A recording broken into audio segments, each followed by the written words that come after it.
Today we talk about when to hit the panic button when it comes to repeated ectopic pregnancies. I'm Dr. Mark Amols, and this is Taco Bout Fertility Tuesday.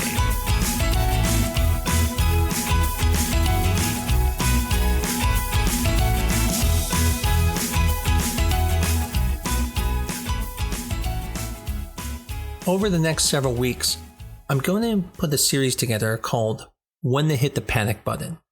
And it's going to be on multiple topics. And we're going to start it off with ectopics. And at what point do you need to hit that panic button and need to move on to other treatments? If you like this episode, make sure you check out the other ones that are coming up in the next few weeks. So let's start off with the first part, which is ectopic pregnancies are very scary. You can actually die from an ectopic pregnancy. So anytime you have it, you are technically hitting the panic button because you need to get to the ER immediately. Because if your tube ruptures, you can bleed to death. And so again, it's always an emergency.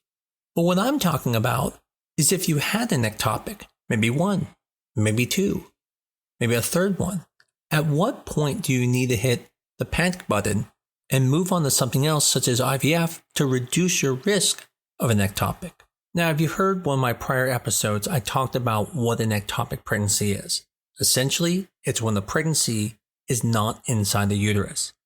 Anywhere else is considered an ectopic. It could be in the tube. It could be on the ovary. It could even be in the cervix. It can even be on your organs if it's inside your abdomen. There's even very rare ones called corneal pregnancies, where they're actually in the tube but still in the uterus, and those can be very dangerous as well. Tubal ectopic pregnancies are going to account for about 90 to 95% of all cases. Within the tubal ectopics, the ampulla of the fallopian tube, which is the widest portion, accounts for about 70% of the ectopics. The next largest portion is going to be the isthmic portion of the fallopian tube, which is the narrowest portion, and that's about 12%. And then the last 11% occur around the fimbria, which are the little fingers that pull the egg towards the fallopian tube. Ovarian ectopics occur about 3%. This is a situation where the fertilized egg implants on the ovary itself and continues to grow. Even rarer are what are called cervical ectopics. This is where the pregnancy is inside the cervix and starts to grow. This can be very dangerous due to the vascularity of the cervix, and this occurs less than 1% of the time. Abdominal ectopics, which is one I was talking about where it lands on, let's say, an organ, occurs in about 1 to 2% of ectopic pregnancies. Again, very rare. And corneal ectopic pregnancies, also called interstitial ectopic pregnancies, are where the ectopic pregnancy occurs in the part of the fallopian tube that passes through the uterine wall. This means if you're looking at the abdomen, if you're looking at the fallopian tube that's not in the wall, this is the portion that's in the muscle. These are very dangerous because they can look like they're in the uterus, and they usually grow much larger without detection and could potentially cause very severe complications, even death, if they rupture because it's rupturing your uterus. Now, what's important to understand is that ectopics are anytime the embryo is not in the uterus. And with each ectopic, there's a higher risk of having another ectopic. So in the general population, about 1 to 2% of people will have an ectopic pregnancy. Now, once you've had one ectopic pregnancy, your risk for another is approximately 15%. If you've had a second ectopic pregnancy, now your risk is going to be as high as about 20 to 25% of having another one. And by the time you've had the third ectopic pregnancy, your chances are around 30 to 50% of having another ectopic. This is also the point where you should be hitting the panic button and strongly considering IVF or other interventions to reduce your risk. Now, in the prior episode, I talked about how to diagnose an ectopic. And essentially, there's a thing called a discriminatory zone where you expect the HCG levels to be at a certain number, and then you should see something in the uterus, such as a gestational sac. And that number is different between every place, so it's important for the people to determine their own discriminatory zone. Now, there are times when you might think there's an ectopic there, but it could be an abnormal pregnancy that's just abnormally rising with the HCG levels. But there's this point where eventually you know it's not a healthy pregnancy, and you may just say, this is going to be a healthy pregnancy, and we're concerned about the risk of an ectopic. We're just going to give treatment, which is called methotrexate, which is a chemotherapy agent. Now, the reason this is important is because we're getting into this idea of how do we know we did have multiple ectopics? The first thing we look at and what makes us concerned about an ectopic is how the HCG levels rise. When they're not rising normally, we start getting concerned. The second part is when we don't see a pregnancy in the uterus, but the question is, when do we expect it? When you're doing things like IUIs or IVF, we know exactly how far along the pregnancy is. But when you're talking about ovulating, some people ovulate irregularly. And so although they might have had a period which they thought was a period, maybe it wasn't. And maybe they didn't ovulate 2 weeks later, but ovulated 4 weeks later. And so now you think the pregnancy is 6 weeks along, but it's only 4 weeks along, and you wouldn't expect to see something in the uterus. This is where the discriminatory zone comes in. By looking at the HCG level, then you know if you should see something visible inside of the uterine cavity. The problem doctors have is this kind of waiting game. If they keep waiting to find out what happens, it could get too late and then it could rupture and you can have a very serious situation where someone's bleeding to death. But if you make a decision too soon prior to determining if it's an ectopic versus abnormal pregnancy, you could be hurting the pregnancy. Or maybe it's just a little bit abnormal and starts going normal again. So if we rush to a diagnosis, yes, we're going to treat more ectopics faster, but we're also going to hurt normal pregnancies. If we wait too long, we can protect pregnancies more, but we're going to have more ruptures. And so it's very important to make this diagnosis in an appropriate amount of time, but also being sensitive to the fact that you want to be sure. I personally have seen many patients who come in with multiple ectopics, but when I get to the actual definition and I start asking them, well, how long did they wait to see if that HCG went up? They'll tell me, well, it only went to 50. Well, 50 is a very low number. You don't know if it's an ectopic then. You never hit the discriminatory zone, so you wouldn't expect to see something in the uterus. So how do we know it just wasn't an abnormal pregnancy? And there's no harm in that situation. The doctor did the right thing by giving that person methotrexate. But now the patient has this diagnosis of an ectopic pregnancy. So do they hit the panic button now? Or do we not consider that in that category where it's a higher risk? We're going to get into this a little bit further here in a minute. So one of the things I've talked about in the prior podcast was understanding that an ectopic is not an embryo stuck in the fallopian tube. Matter of fact, today I had a consult where someone was asking that question, is their fallopian tubes clogged? And the answer is no, it's not really thinking that's clogged. Think of it more as the surface of the fallopian tube is more like tar. And so the ectopic is getting stuck in the fallopian tube because of that, but it's not getting stuck like we think of our body being wedged in a tube. And this is because the embryo itself is very, very small. We're talking microscopic, where the fallopian tube is very large. My analogy I tell people is think of like a football in a football stadium. How is that football going to get stuck? There's no way. That football stadium is so wide compared to that football. And that's kind of the same type of measurements of scale when you talk about an embryo and the fallopian tube. And why this is important is because there's this sense of things are safe when you do a hysterosalpingogram and you check the fallopian tubes and find out they're open. Sure, they're open, but that doesn't mean that they're functional. That doesn't mean that an embryo won't get stuck because of that surface, or that the little fimbriae that pull the egg towards it won't work and cause an ectopic. And this leads us really to the question of, well, then what causes ectopics? One of the most common reasons for an ectopic pregnancy is something that causes tubal disease. And this is going to be things like infections such as chlamydia, gonorrhea, mycoplasma, certain infections that can then lead to tubal disease. Even a surgery that leads to infection in the pelvis can then lead to a state of tubal disease that can then lead to ectopics in the future. Other types of infection would be pelvic inflammatory disease. Now, the next category is what we call lifestyle factors. And most of these lifestyle factors affect things like the cilia that pull the embryo down to the uterus. And so the ciliary dysfunction, or something that can make it change, are going to be things like smoking. Smoking, we know, affects things like cilia. That's why when people smoke, they get the smoker's cough, because the cilia don't work as well. And what happens is they build up stuff. They can't cough it. They have to cough it out. unlike everyone else, where their cilia work and just pull the mucus and things out of their airways. Well, the same thing happens at the fallopian tube. Those cilia don't work as well, and that leads to ectopics. The same thing with age. As people get more mature, they have a higher risk of ectopic. And the thought is that maybe as they're aging, things don't work as well. The fimbria don't work as well, pulling the egg towards it, or the cilia are not working as well. So those are things that can actually increase your ectopic.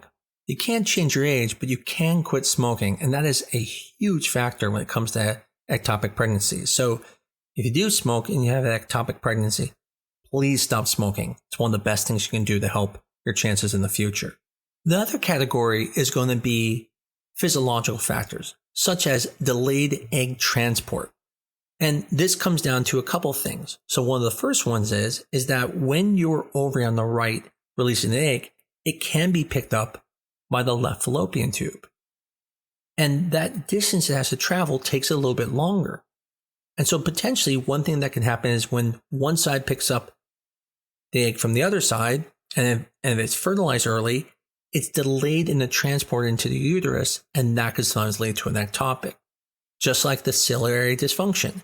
If it's not working well, or they're scarring the fallopian tubes, they're preventing the cilia from moving the embryo down, it's eventually at its implantation potential point, and it's in the fallopian tube versus in the uterus. So that's some of the stuff that can cause it. We even know that people who are infertile have higher risk of ectopics. And so that's why people going through fertility even have a higher risk of ectopic pregnancies. So in the previous ectopic pregnancy podcast, I talked about things like what can you do about them. We talked about doing surgery. We talked about taking a medicine called methotrexate. But the real question comes out is how do you proactively reduce your risk of ectopic pregnancy, and when do you hit that panic button? And so when it comes to treatments, there are basically going to be a few treatments. And I'm not talking about treatments now to get rid of the ectopic. We discussed that before. What I'm talking about is now you've had these ectopics. You've had one of them, two of them, three of them. Doesn't matter. What are your options moving forward?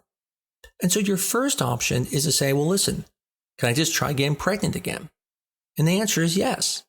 And what you can do is you could do close monitoring, meaning watching very early with HCG levels, watching very early with ultrasounds, and then you can treat it so early that the risk is lower. As I was mentioning to someone today, your risk is actually lower once you've had an ectopic because now you know what to look for. It's no different than if you're in a bad neighborhood, you know to look around and make sure you're not going to get mugged. Well, same thing here, but now you know you're at risk for an ectopic. Whereas when you've never had an ectopic, it's like walking in a new neighborhood. You don't know it's bad. You don't know to be looking around. Now there's risk with it. Yes, with each ectopic, you have a higher risk of getting another ectopic. So there's some concern there. But again, with close monitoring, it's not an unreasonable option. Then the next option is going to be something such as bypassing the fallopian tubes. This is going to be IVF. Whether you're doing IVC or IVF, the point is you're bypassing the fallopian tubes and getting pregnant. And this will reduce your risk of an ectopic down to about 1%. Now, I know that sounds crazy. How the heck do you get an ectopic when you put the embryo in the uterus? Well, it's because the embryo can actually move and go into the fallopian tube and then it comes right back. But if you have some type of pathology in the fallopian tube, it's not able to fall back into the uterus, and that leads to another ectopic. Now, if everything was free and simple, everyone would jump straight to IVF, but it's not. And so the question then comes back to, when do we hit the panic button? So the way I would look at it is this. Personally, I would say if you've had 3 ectopics, you should be hitting the panic button. At that point, I understand you may have to do naturally getting pregnant and can't do IVF due to cost reasons or other reasons, maybe even religious reasons. But technically at that point, that's when you should really be hitting the panic button. I don't think after 1 ectopic you need to, but I understand that your situation may be very severe. So let's say your first ectopic, your tube ruptured and you almost died. Yeah, hit the panic button. That's scary. And although the chances of that ever happening again are very small because now you know to be watching out for it, you might want to hit that panic button then and say, I don't want to take that risk.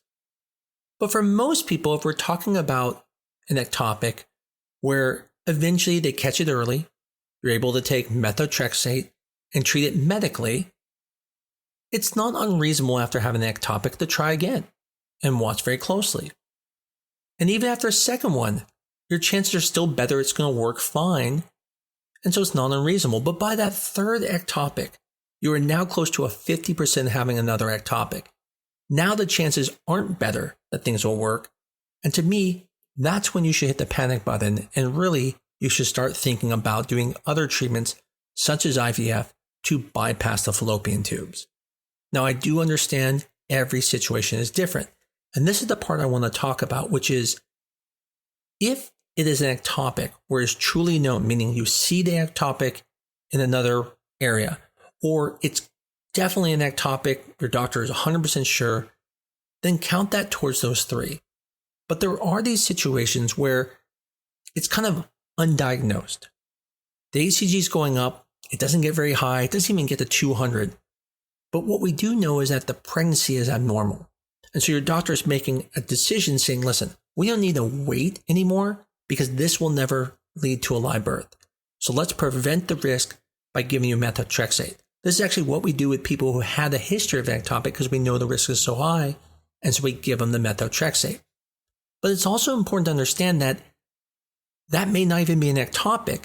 And so when we're talking about hitting this panic button on the 3 tries, we're talking about 3 actual ectopics. If you are having these very early ectopics, you may not have to hit the panic button right away because we don't truly know if they're ectopic. The question is, did your doctor get to that decision fast? And really, it could just be an abnormal pregnancy and you're losing them? Or is it the situation where it is a true ectopic? And the problem is that's a very hard thing to wait for because if you wait too long, you can cause harm.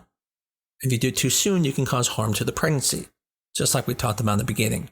In the end, everyone has a different point than when they hit the panic button. But for the general idea, if you've had 3 ectopics and they are confirmed ectopics, I would tell you, panic button time, you need to go on to something like IVF to reduce your risk of having another ectopic because eventually it could be very dangerous and it's probably not worth the risk anymore. But after the first, even after the second, it's not an unreasonable situation to try again and watch closely. That's the most important part. Just make sure you have someone who's watching things closely and they know and are aware that you have a risk for an ectopic. And in that way, it can be much safer. This means no nights alone. Make sure you have someone with you all the time and that there's a doctor following things closely. I hope none of you ever get an ectopic, but maybe you do. And this might help you make that next decision of, do you need to jump straight to IVF or can you wait? Do you have to hit that panic button? Hopefully this episode was helpful to you guys. Like I said, I'm going to be doing several of these panic button scenario type of podcasts. And if you like them, please let me know and give me a topic you'd like me to do one on. If you know someone that this may help, please tell them about it. And if you love this podcast, as I always say, tell your friends about us, give a 5-star review on your favorite medium, but most of all, keep coming back every week. I want to give a shout out to a patient that I saw today. She told me that she actually met up with some people and they all had ectopics and all of them were seeing me. So she said they were the Amols fan club. That brought a huge smile to my face. I look forward to talking to everyone again next week on Taco Bout Fertility Tuesday.